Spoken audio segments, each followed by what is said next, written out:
பேசு. ஒரு நாளைக்கு மட்டும் பாராட்டுறியா இல்ல வேற எதுவும் சொல்றியா? ஒரு நாளைக்கு அண்ணே, ஒரு நாளைக்கு நாங்க நீங்க தூக்கி வளர்த்தப்பல நாங்களும் தானே, நாங்களும் மொத்தவங்க பண்ணுவோம் எல்லாம் பண்ணுவோம். நீங்க வையும்போது எரிச்சலா இருக்கும். அது அது மெது இது வந்து குட்டே, இது குட்டே பண்ணு, இது பேசலாம். நீங்க வரிக்கு கடு கடு அதுல இவெல்லாம் பார்த்தா இது போண்டா முண்டை.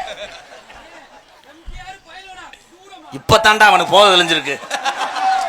இவ்வளவு நேரம் என் தம்பி வேற யாரும் நினைச்சிட்டேன். இப்பத்தான் அண்ணனை பாத்துட்டேன். பாத்தியா கையை ஏன் தூக்குறேன்? உன் கம்பு கூட்டு மயில அவன் தூக்குறதுக்கு எதுக்கு என்ன சொல்ற?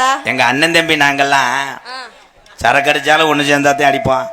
விவசாயத்துல நிலத்துல விதவாமனாலும் ஒன்னாத்தையும் பாவுவான். விசேஷத்துக்கு போனாலும் ஒன்னாத்தையும் போவான். லாரியில ஒன்னாலும் தொங்கிட்டு போவான்.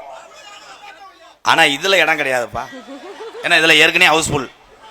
ஒரே ஒரு பிளாட் கிடக்கு, யாராவது பஞ்சுக்கங்க. என்னது? ஏய் பிளாட் தான் உங்களை சொல்லவே இல்லையா? ஓ சரி சரி சரி. என்ன என்ன ஓ என்னடா என்னடா பக்கத்துல வராத பிச்சை அமுக்கி விடுவேன். இந்த பிள்ளை மடுவை அமுக்குறாடா கிச்சு கிச்சுன்னு. பிரதி மாமா அப்ப நான் பின்னாடி இதோ அப்படியே கிள்ளி விட்டுருவேன். எத? சிமெண்ட் மூடைய அஞ்சாரு. இது சிமெண்ட் மூடை கிடையாது, இதாண்டா யூரியா. ஏய் அது என்னதியா? என் ஆண் சிங்கங்களுக்காக நான் என்ன வேணா செய்வேன் பிரதி. இந்த மேடையோட உன்னை எச்சரிக்கிறேன். என்ன எச்சரிக்கிறிய? எச்சரிக்கிறேன், என்னை எச்சியை தொட்டு வச்சு அடிக்கிறேன். கருமம் சொல்லாத. வேற என்னத்த சொல்ல?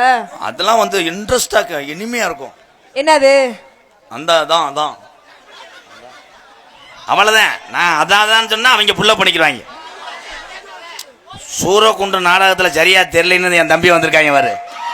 சூரக்குண்டு பயலுகடா கொடூரமா 12:30 நாடகம் ஆரம்பிச்சதே அந்த ஊர்ல தான்டா. ஏன் ஆம்பளை ஊரம் காப்பு கட்டியிருக்காங்க? ஏங்க என்னமோ என்னமோ காப்பு கட்டின ஆளுகளுக்கு தான் தெரியும் என்னன்னு. அந்த இது லேப்டாப் என்னது அப்படின்னா? அவங்க ஒண்ணுமே செய்ய முடியாது. கறி சாப்பிட்டாலும் பார்த்துக்கிட்டே இருக்கானே கிண்ணா கிண்ணா அவ்வளவுதான்.